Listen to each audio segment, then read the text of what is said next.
नमस्कार। The legal Indian के इस एपिसोड में आपका स्वागत है। दोस्तों, आज हम एमटीपी एक्ट जो हाल फिलहाल में अभी राज्यसभा से पास किया गया है उसके बारे में कुछ महत्वपूर्ण बिंदुओं पे बात करेंगे जो कि किसी भी लॉ एंट्रेंस एग्जामिनेशन के लिए बहुत जरूरी है। हम ऐसे 3 पॉइंट्स के बारे में बात करेंगे जो कि आप तमाम लोगों को जरूर जानना चाहिए। चलिए अब हम शुरू करते हैं। पहला प्रश्न जो आपके दिमाग में उठ सकता है कि when it can be invoked, ये जो हमारे पास एक्ट है उसका यूज हम कब कर सकते हैं?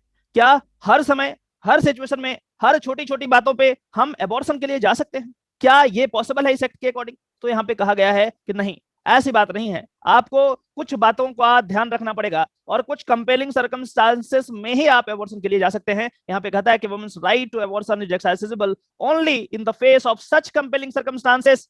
कुछ कंपेलिंग सर्कमस्टांसेस हैं, उसी में जाएंगे। अभी दूसरे पॉइंट पे हम उसके बारे में विशेष चर्चा करेंगे। फिर कहता है renders motherhood the norm and abortion the exception. और कहा गया है कि इस बात का विशेष ध्यान रखा जाए कि आप इसको एक्सरसाइज इस तरीके से करेंगे जिससे मदरहुड एक नॉर्म है और एबॉर्शन एक एक्सेप्शन बन सकता है। इस तरीके से हमें इसे यूज करना है।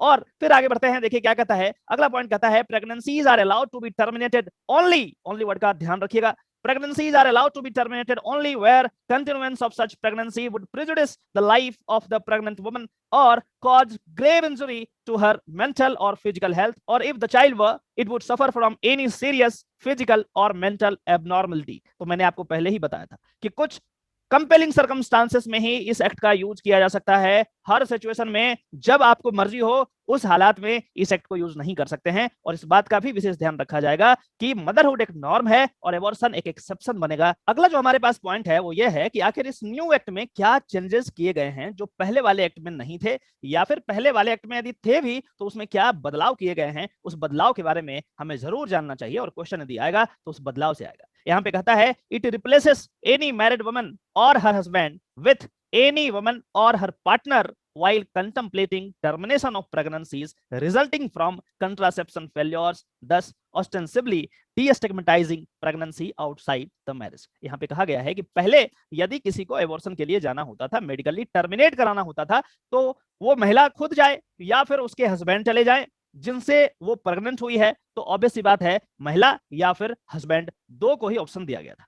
अब यहाँ पे कहा गया है कि नहीं, यदि वो महिला जाना चाहती है जो प्रेग्नेंट है तो वो तो जाएगी ही जाएगी, या फिर उसका पार्टनर, पार्टनर मतलब यहाँ पे हस्बैंड नहीं है, हस्बैंड को रिप्लेस कर दिया गया है पार्टनर से। क्योंकि ऐसे केसेस आए जब ये पता चला कि प्रेग्नेंट होने के लिए हस्बैंड का होना जरूरी नहीं है, कोई भी किसी से भी आप सेक्सुअल इंटरकोर्स करके आप प्रेग्नेंस हो सकते हैं। और इसीलिए यहाँ पे महिला का जो प्राइवेसी है उसको इंपॉर्टेंस दिया गया है। और यहाँ पे कहा गया है कि यदि हस्बैंड के अलावा भी यदि किसी दूसरे व्यक्ति से आपका प्रेगनेंसी हुआ है उस सिचुएशन में या तो आप चले जाइए या वो व्यक्ति, उसका जो पार्टनर है वो भी यदि जाएगा तो मेडिकली टर्मिनेशन का जो डॉक्यूमेंट है वहां वेरीफाई कर सकता है और कैपेबल है कि वो टर्मिनेंसी हो जाए। He is capable. तो यहाँ पे हस्बैंड वर्ड का जो है उसको चेंज करके पार्टनर वर्ड को यहाँ पे ऐड कर दिया गया है। तो इससे यहाँ पे कहा गया है कि इससे ये फायदा हुआ है कि जो हमारे समाज में एक स्टिग्मा का, एक सो कॉल्ड स्टिग्मा वाली बात होती थी कि पहले तो हमें ऐसा ही लगता था कि भाई शादी होगी तभी प्रेगनेंसी होगी तभी बच्चे होंगे। मतलब ऐसी बात नहीं है। यहाँ पे यदि आपकी प्राइवेसी की जब बात आती है तो यहाँ पे एक्ट के माध्यम से ही उसको यहाँ पे प्रोटेक्ट करने का प्रयास किया गया है। और कहा गया है कि यदि आप बेडलॉक के अलावा भी यदि दूसरे, अपना बॉयफ्रेंड हो सकता है, आपका पार्टनर हो सकता है, आपका कुछ भी हो सकता है, तो उस सिचुएशन में भी यदि प्रेग्नेंट हुए हैं कोई इशू नहीं है, वो जाए या फिर आप जाएं, जाकर के इसको मेडिकली टर्मिनेट करा सकते हैं। ये लीगली पॉसिबल है, इसमें कोई दिक्कत नहीं है। तो एक ये प्रोग्रेसिव समाज की ओर हमें ले जा रहा है। ये एक प्रोग्रेसिव एक आइडिया है जो कि वेलकम होना चाहिए। अगला जो इंपॉर्टेंट बात करता है वो टाइम फ्रेम की बात करता है कि आखिर कब से कब तक आप टर्मिनेट करा सकते हैं, क्या फ्रेमवर्क है, उसके बारे में बात करता है। पहले क्या फ्रेमवर्क थे और अब क्या चेंजेस आए हैं उसके बारे में हम यहाँ पे बात करने वाले हैं। फिर कहता है time limit within which such pregnancies are legally terminable is increased. वो जो ड्यूरेशन था प्रेगनेंसी का, टर्मिनेशन का, उसको इंक्रीज कर दिया गया। कैसे इंक्रीज किया गया है देखिए, कहता है pregnancy is terminable subject to the opinion of. पहले क्या होता था, जब आपको मेडिकली टर्मिनेट कराना होता था प्रेगनेंसी को तो उस सिचुएशन में मेडिकल प्रैक्टिशनर का क्या लेना पड़ता था, ओपिनियन लेना पड़ता था। ओपिनियन तो अभी भी लेना पड़ता है, लेकिन यहाँ पे कहा गया है कि यदि 12 वीक तक का यदि प्रेगनेंसी को टर्मिनेट कराना है तो पहले एक मेडिकल प्रैक्टिशनर का ओपिनियन लेना पड़ता था। अब इसको बढ़ा करके 12 से 20 कर दिया गया। मतलब ये हुआ कि 20 वीक्स तक का यदि प्रेगनेंसी है तो आपको सिर्फ एक मेडिकल प्रैक्टिशनर से ओपिनियन लेना पड़ेगा और उसके बाद आप टर्मिनेट करा सकते हैं। लेकिन उसके बाद कहता है कि 2 मेडिकल प्रैक्टिशनर्स, पहले ये नॉर्म था कि 12 से 20 वीक के बीच में यदि प्रेगनेंसी है उसमें 2 मेडिकल प्रैक्टिशनर का ओपिनियन लेना जरूरी होता था।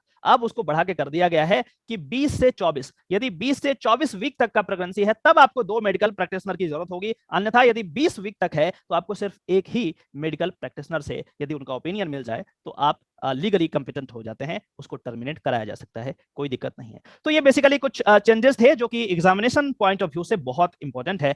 मुझे आशा है कि आपको कुछ ना कुछ जरूर यहाँ पे नया सीखने को मिला होगा।